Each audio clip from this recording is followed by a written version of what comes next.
जब भी बात भारत के पड़ोसी देश की होती तो सबसे पहले हमारा ध्यान पाकिस्तान की तरफ जाता। लेकिन अगर खबर नेपाल से जुड़ी हो और सामरिक दृष्टि की बात हो तो खबर किसी के गले नीचे नहीं उतरती। इसका कारण भारत नेपाल को पड़ोसी मानता ही नहीं, अपितु अपने से अलग नहीं मानता है। दोनों देशों के बीच रोटी बेटी का संबंध है। दोनों देश एक दूसरे से सांस्कृतिक, भाषाई और आर्थिक संबंधों में गुथे हुए हैं। नमस्कार, मैं आशीष शुक्ला और आप देख रहे हैं हमारा YouTube channel journalist Ashish Shukla. आप सभी के मन में एक सवाल पनप रहा होगा, आखिर हमारा मृत राष्ट्र जिसके साथ हम सदैव खड़े रहे हैं, अचानक से ऐसी क्या बात हो गई जो सामरिक दृष्टि की खबर आ गई। दरअसल बात शुरू होती है काला पानी को लेकर। काला पानी जो वर्तमान में भारत के नियंत्रण में है, जो भारत और तिब्बत को जोड़ता है।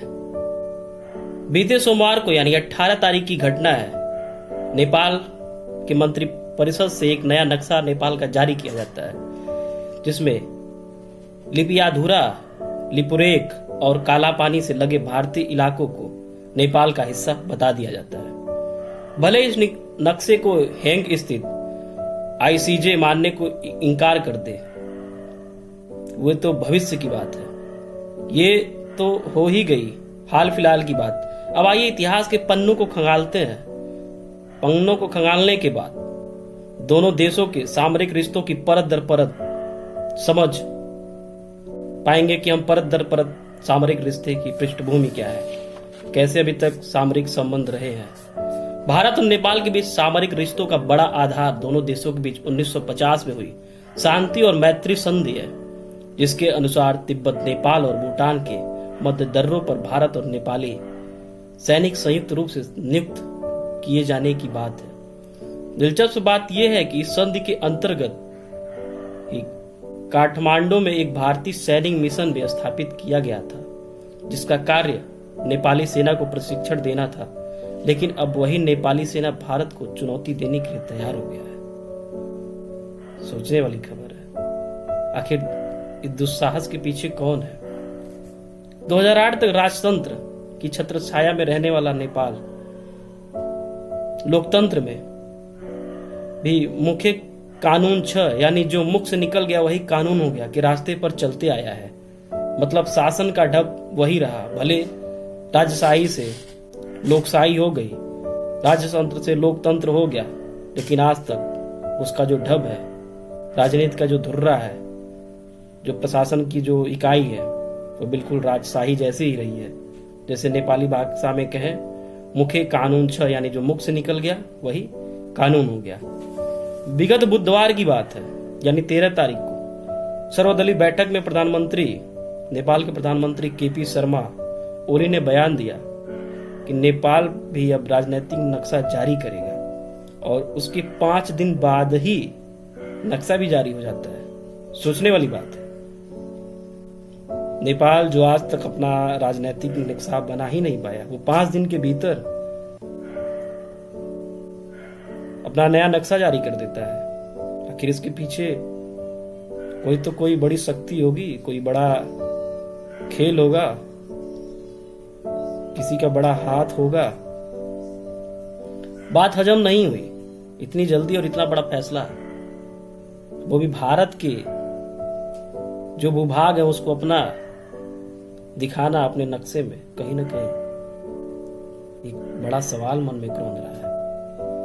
नेपाली दुस्साहस के पीछे जो हाथ है, नेपाल के दुस्साहस के पीछे जो हाथ है, दरअसल वो है चीन का हाथ। जी हाँ, जो पाकिस्तान के बाद अब नेपाल को हथियाने के फिराक में है। ये तो नेपाल की सरकार को सोचना चाहिए।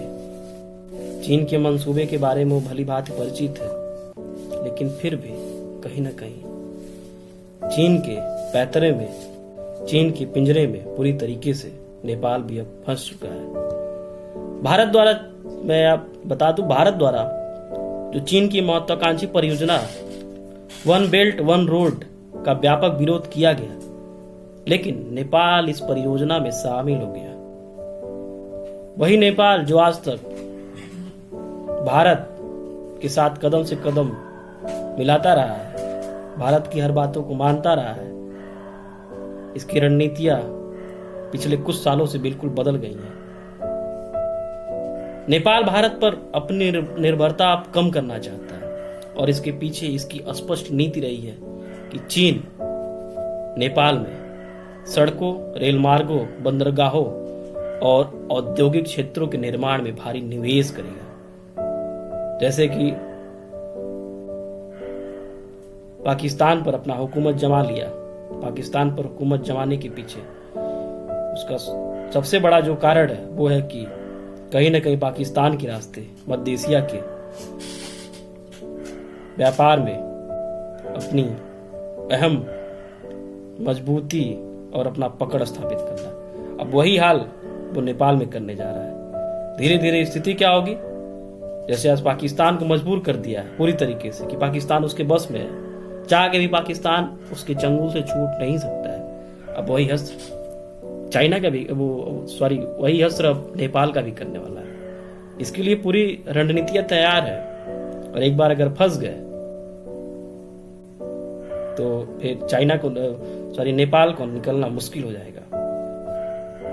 गौर करने वाली बात यह है कि नेपाल के कई स्कूलों में अब नेपाल की भाषा मंदारिन को पढ़ाना भी अब अनिवार्य कर दिया गया है। सोचिए, एक अन्य देश की भाषा जो कि दूसरे देश में पढ़ाना बिल्कुल अनिवार्य कर दिया गया है, जिसका वैश्विक स्तर पर उस भाषा का प्रचलन नहीं है, उतना प्रचलन नहीं है, जरूरी भाषा नहीं है, फिर भी अगर पढ़ाना अनिवार्य किया जाता है तो कहीं न कहीं वो देश किसी अन्य देश की पूरी तरीके से गुलामी के चंगुल में फंस चुका है।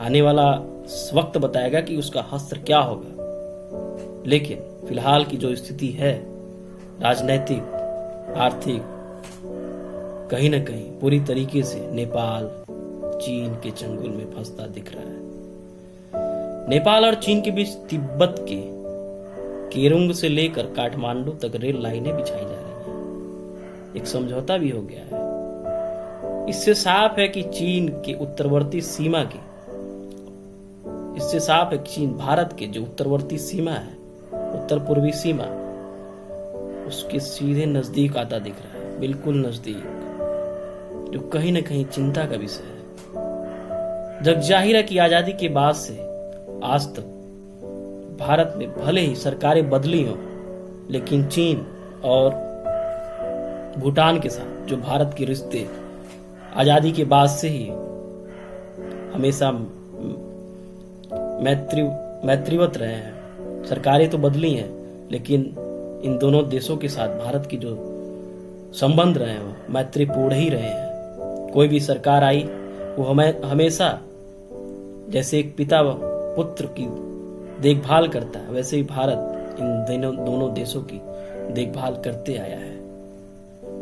हमारे गोरखपुर में तमाम ऐसे नेपाली हैं जो दिख जाते हैं, उनकी अलग कॉलोनियां विकसित हैं, बड़े पैमाने पर आज रह रहे हैं और बड़े सुकून से। कोई आने जाने में, ये तो आंखों देखा हाल है, आने जाने में उनको कोई असुविधा ही नहीं है। लगता ही नहीं है कि भारत अभी तक उनको मानता ही नहीं है कि वो हमारे देश के, हमारे अपने नागरिक नहीं, मतलब नेपाल को अलग राष्ट्र माना ही नहीं जाता है।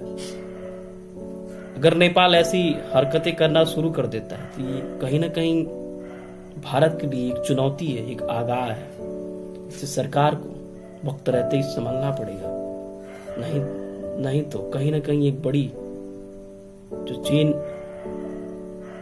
साजिश कर रहा है उसमें सफल हो सकता है। तो वक्त रहते भारत को इसमें संभलना होगा। इसका जो प्रतिक्रिया है, इसका जो जवाब है देना होगा। लेकिन पिछले कुछ सालों में नेपाल की राजनीति में, इसका पीछे मैं बता दूं कि कारण क्या है कि नेपाल की राजनीति में पिछले कुछ सालों से वामपंथ की सरकार आ गई है।